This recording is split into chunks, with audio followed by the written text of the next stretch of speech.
Здравствуйте, эфир главного информационного канала страны продолжит программа «Алату Лайв». С вами Мирбек Молдакунов.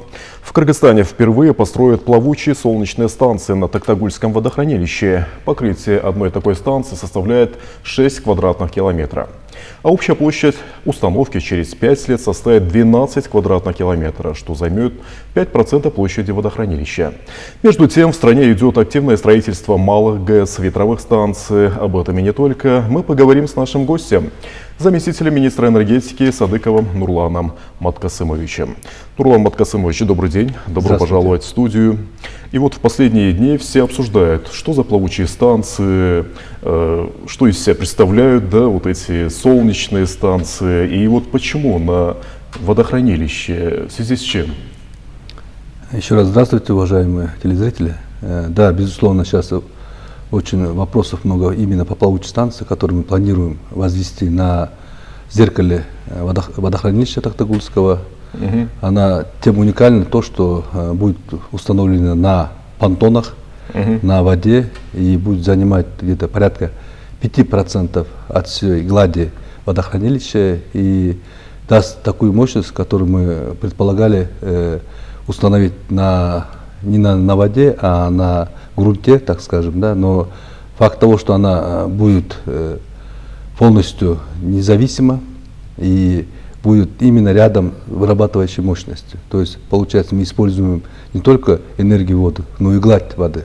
Это тоже очень актуально, потому что, как мы сами знаем, у нас порядка 97% земель это горы, предгорья, и вопрос именно установки на таких площадках тоже, да, масса вопросов возникает. А вопрос установки именно на водохранилище уже давно обсуждался, давно мы его поднимали.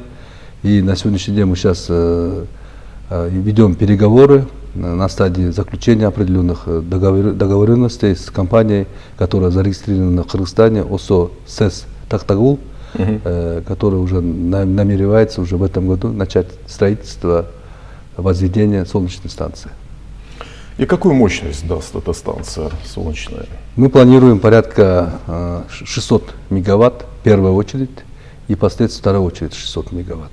Это 1200. Будет, да, соизмеримая мощность вот, в данный момент, которая была до реконструкции на Токтагульской ГЭС. Даже так, да? Да, это очень отрадно, это правильно. Момент установки ввода в эксплуатацию будет использоваться эта энергия, световой день, и будет вырабатываться тот объем, который вырабатывал Токтагульская ГЭС. Это одно из нововведений, и я думаю, что это в данный момент очень правильно и необходимо.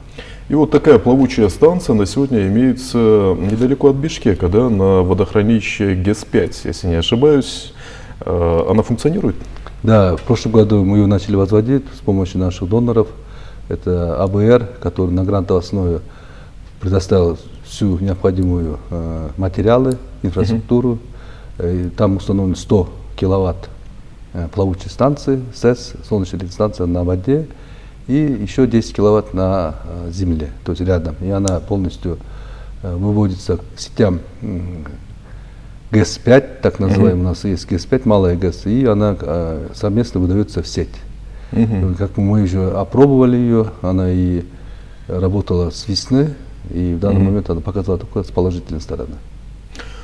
Очень хорошо. И были подписаны с китайской стороной очень много документов, да, о строительстве как раз таки таких станций, солнечных, ветровых станций, да, чтобы активно использовали возобновляемые источники энергии.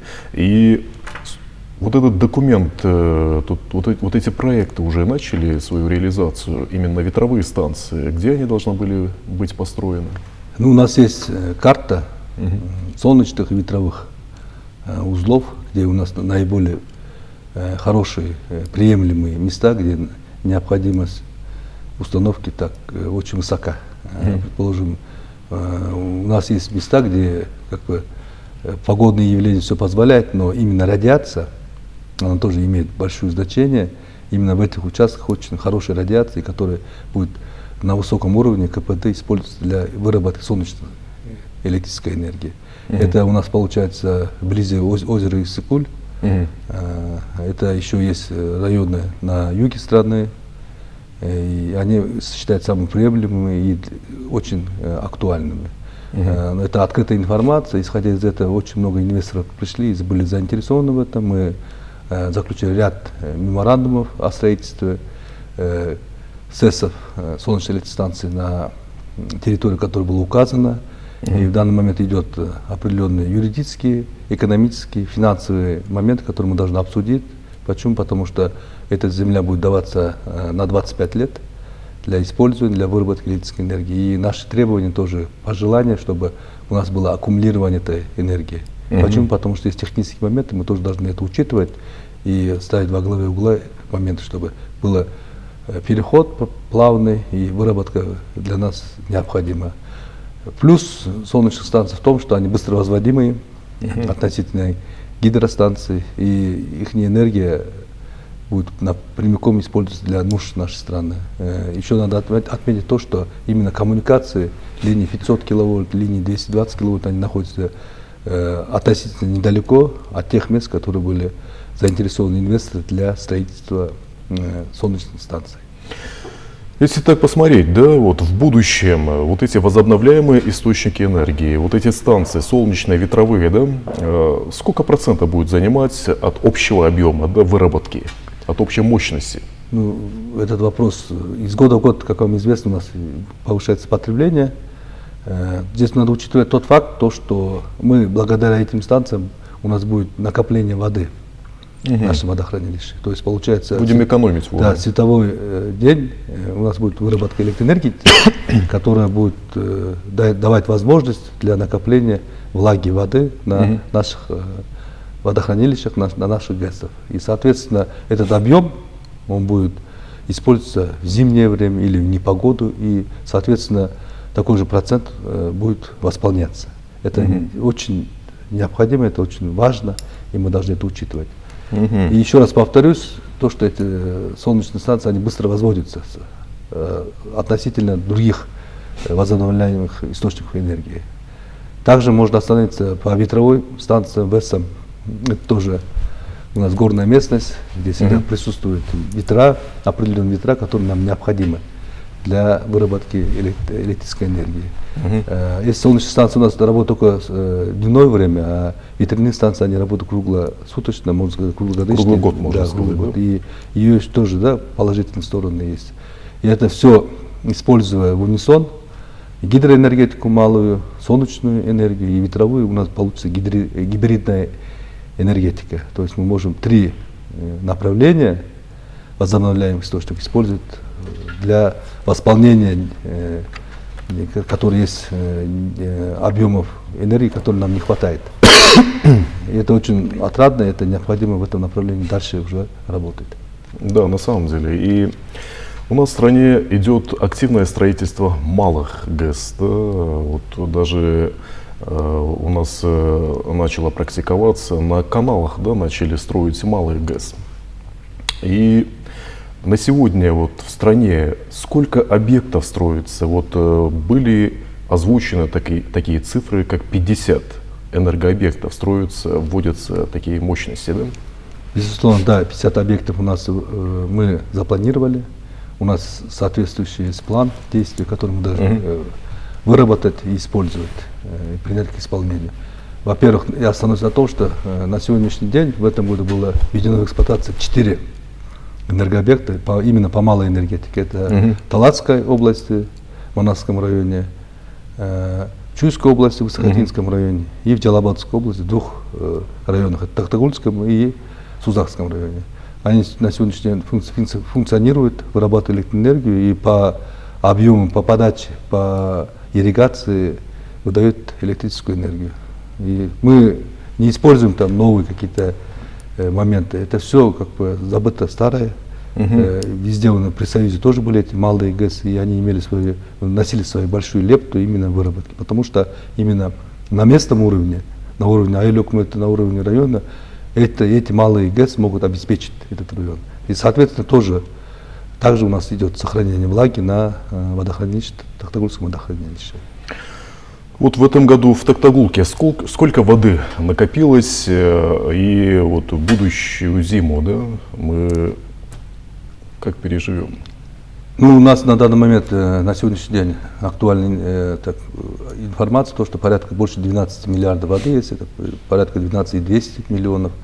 Это мы каждый день опубликовываем в средствах массовой информации, почему? Потому что это информация открытого назначения, но тем не менее есть определенные моменты, которые надо тоже учитывать. Это, во-первых, надо вести политику для экономии, для правильного использования электроэнергии, использования бытовых приборов по назначению и по необходимости. И совокупность у нас все потребители используем, мы добьемся такого момента, чтобы по назначению при использовании у нас будет составлять то, что мы будем экономить. Это тоже надо учитывать. Это не только от нас зависит, от энергетиков, что мы подавали бесперебойно электроснабжение, но, соответственно, наши потребители, наши жители страны должны к этому относиться более уравновешенно и правильно. Экономно, ответственно как-то, да? Да, потому что мы все понимаем, что воды с каждым годом становится все меньше и меньше, ледники тают беспощадно, да? Потепление климата, все это сказывается. И, конечно, исходя из этого, как вы правильно отметили, надо уже вводить новые мощности по таким технологиям, возобновляемым источникам энергии, при этом мы должны экономить воду, беречь ее, да? И скажите, пожалуйста, вот на сегодня реконструкция на Токтагульской ГЭС, она завершена, на какой стадии? Вот еще новые мощности, да, там должны были ввести? Они на Токтагульской ГЭС идет полным ходом реконструкция.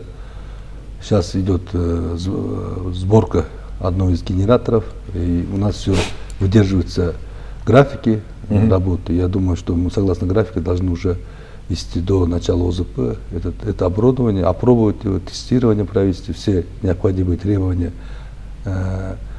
рабочие проекты, рабочие чертежи должны все соблюсти правильно, и к началу ОЗП мы уже начнем вырабатывать в тестовом режиме электроэнергию с учетом того, что там дополнительно еще у нас 60 мегаватт будет прибавляться. Это современный ноу-хау, который мы применили, и за счет этого при использовании того же объема воды, того же потока у нас будет плюс дополнительно еще 60 мегаватт. Соответственно, на каждом генераторе это будет приплюсовываться при определенном необходимом уровне воды, толще воды, при необходимых вот этих требованиях у нас будет еще вырабатываться порядка плюс 60 мегаватт. А какое ноу-хау?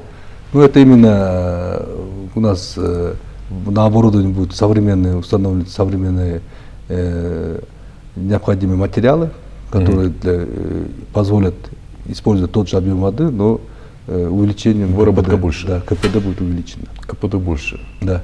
На 60 мегаватт? Ну, технологии 74-х годов, 70-х годов и технологии современности, они разные. Принцип работы тот же, закон физики никто не отменял, но можно использовать еще дополнительно возможность дать для использования этой воды, то есть за счет ноу-хау увеличить выработку электрической энергии. Очень хорошо. И у всех на устах Камбратинская ГЭС-1, какая работа там ведется, и инвесторы все-таки откликнулись. Вот столько конференций, столько встреч было проведено в стране, за рубежом, да? И на какой стадии все-таки строительство, и по плану ли идет? Вот те обязательства, которые были возложены на нас, мы исполняем их. У нас идет там строительство, необходимое инфраструктурное строительство, это дорога, подстанция, коммуникации, туннель, это все выполняется. То, что мы на себя взяли обязательства, и нам Кабинетом министров было выделено средства для подготовительных работ, это все идет своим чередом. Почему? Потому что это большое строительство, и там у нас нет такого возможности, чтобы ошибиться. Мы должны это все четко, методично, целенаправленно выполнять. И работа выполняется согласно графику, согласно поставленной задаче. И все подрядчики, у нас местные подрядчики, которые выполняют свои работы, это уже известные компании, это Нарынсгэм, Нарынгэс, это компании, которые испокон веков именно строили гидроэлектростанции. И вот эти наши обязательства по КАСа-1000 мы выполнили, потому что там же были сроки, да, до такого-то, такого-то года построить такие-то, такие-то линии, ввести такие-то мощности. Да, по Бакинской области строительство закончено, возведены воздушная линия 500 киловольт, по Волжской области тоже уже на стадии завершения, и все наши обязательства, которые на нас было возложено в рамках проекта КАЗа-1000, мы выполняем в указанные сроки. Да, возникает момент, это технического плана, согласование земель, перевод категории. Иногда получается, что мы устанавливаем опору на земли, частные земли, это все как бы в рабочем порядке, и законодательство Кыргызской Республики мы исполняем. Но в целом проект двигается, он на стадии завершения. Я думаю, наши коллеги, наши партнеры, которые находятся, страновые партнеры, это Таджикистан, Пакистан, Афганистан, их тоже должна быть дорожная карта исполнена, и мы думаем, что в унисон уже должны ввести в работу. Но там тоже есть вопрос, но с нашей стороны поддержки банков, всемирных банков, это Всемирный банк, АБР и другие банки. В этой стадии мы с ними работаем плотно, четко, методично, и я думаю, что те сроки, которые на нас возложены, мы исполним и сдадим в эксплуатацию. А что даст нам вот этот мегапроект КАЗа-1000? Ну, мы будем экспортировать электрическую энергию. Выйдем на экспорт? Да, выйдем на экспорт. Это именно... В каком году? Вот, предположим, настроятся вот эти солнечные станции, ветряные станции. Я думаю, что при строительстве, при возведении этих станций у нас будет профицит электрической энергии в летнее время. Вот на данный момент на суточное потребление от 35 до 40 миллионов киловатт-час в сутки. Да? Когда это все возобновляемая электрическая энергия будет уже вырабатываться, у нас будет полная возможность экспортировать эту электроэнергию. В летнее время? В летнее время. У нас и по контракту КАЗа-1000 тоже там оговаривается то, что мы именно в летнее время, в межсезонье, можем выработать электроэнергию, экспортировать в другие государства. Угу. На сегодня же мы не то что экспортируем, мы же импортируем электроэнергию в зимнее время, да? В зимнее время. Ну, это в этом году тоже будем импортировать. Сколько и вообще, когда мы вообще избавимся от импорта? Да, к сожалению, надо это учесть, что мы сегодня импортозависимы именно с других государств. Это у нас Казахстан, Узбекистан, Туркмения и Российская Федерация. Мы с ними в зимнее время, у нас есть договоренности, мы получаем электроэнергию именно когда у нас идет большая нехватка. У нас недостаточно мощностей. У нас мощности были возведены в 80-е годы, в конце 80-х, 70-х годах. Тогда и население у нас было меньше, у нас структура потребления изменилась, у нас большое количество потребителей именно частные, то есть это бытовые абоненты, которые привилегируют, и исходя из этого мы должны их обеспечить, и именно их тарифная стоимость, она ниже той отпускной стоимости, которая составляет выработанную электроэнергию. Это получается именно в станциях, электрических станциях, это гидростанции и тепловые станции. И, соответственно, мы должны выполнять свои обязательства и обеспечить электроэнергией наших абонентов. Угу. И на сегодня идет разговор, да, если не ошибаюсь, на стадии общественного обсуждения повышения тарифов, как раз таки для, по-моему, коммерческих потребителей. Да, вы безусловно правы, в этом направлении идет работа. Это как бы необходимое мера, действие, так скажем, действие. Соглашусь, мера, но действия это должны быть, потому что из года в год потребление растет, у нас население увеличивается. У нас даже были в 2000-х годах потребление 40 миллионов, это было достижением зимних периодов. Представьте себе, сейчас уже в разы увеличилось. У нас там градация отношения зимнее и летнее потребление было где-то порядка 40-60%. А в данный момент мы доходили до 75 миллионов киловатт суточного потребления. И все-таки уточнимся, для каких абонентов еще планируется повысить? Это это бизнес, да? Да, это коммерческие какие-то структуры. Да, это вот именно, можно сказать так, это абоненты не бытовые. Не бытовые, давайте так скажем. Да, не бытовые. Именно бизнес, именно те абоненты, которые используют электроэнергию не в целях для домашних условий, а для других целей. Для коммерческих целей, так скажем. И от скольки до скольки планируется увеличить? Ну, тут идет своя, я могу остановиться, там есть своя градация. Исходя из этого мы сейчас на общественное слушание вывели, и каждая категория потребителей, она подразумевается, и идет повышение именно цен. Я могу остановиться, но это будет у нас есть несколько категорий потребителей, которые надо будет на каждого потребителя ставить свои установленные цены. Это все общественные слушания идут, мы это установили, и все предложения, претензии или другого характера какие-то замечания мы готовы обсудить. У нас всегда двери открыты, и если будет такое дельное, правильное предложение, мы обязательно это учтем и будем иметь в виду. И у нас время подходит к концу. И как идет подготовка к осенне-зимнему периоду, к ОЗП? Буквально позавчера у нас прошел республиканский штаб, где местными самоуправлениями, мериями, областями, районами полностью получили информацию, а также от министерства и других ведомств. Сейчас на местах в регионах работает комиссия по подготовке именно прохождения КЗУП в школах, на местах. Я вот буквально вчера был в Волжской области, встретился с курирующими замами областной администрации, вице-мэром города Ош, и мы обсуждали эти вопросы. И идет на должном уровне, есть определенные проблемы местного значения, но они как исправимые, они преодолимые, и мы указываем на эти моменты, и следующий уже, когда уже будет начало УЗП, мы это обязательно проверим и примем соответствующие меры. Какие недочеты вы выявили именно в Волжской области? Ну, я не скажу, что недочеты, например, приобретение угля, проведение тендеров. Запаздывают? Да, я не сказал бы запаздывают, если учитывать климатические условия. Предположим, там сейчас жара 40 градусов. Если приобретает это уголь заранее, то, возможно, будет воспламенение, вот эти моменты должны учитывать.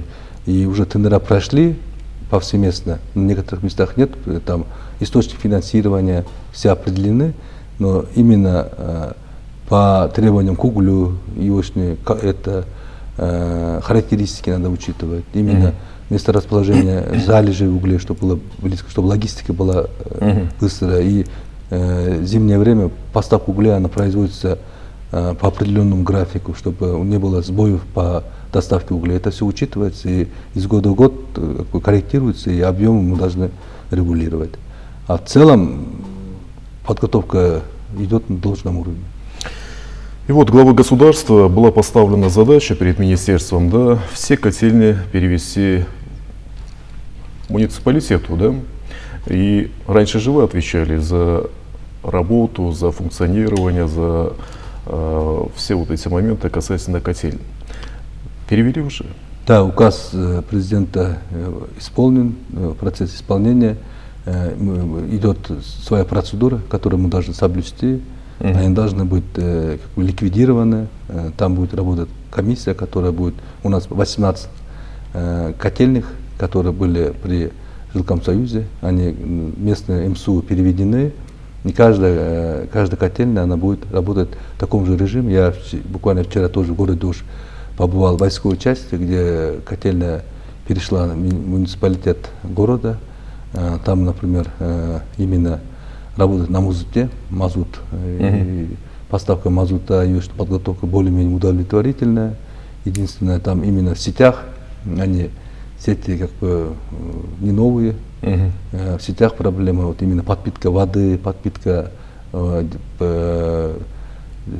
температурный режим мы должны учитывать. Иногда бывает то, что в зимние времена момент до 80 градусов поднимаем температуру воды. Обратка должна быть, не должна быть большой разницы, чтобы вода, когда приходящая, тоже, чтобы ее на догрев ставили, она тоже должна быть в пределах допустимого. Есть свои требования, которые мы должны соблюсти. И этот процесс идет, и я думаю, что муниципалитет тоже готов принять это согласно указа президента.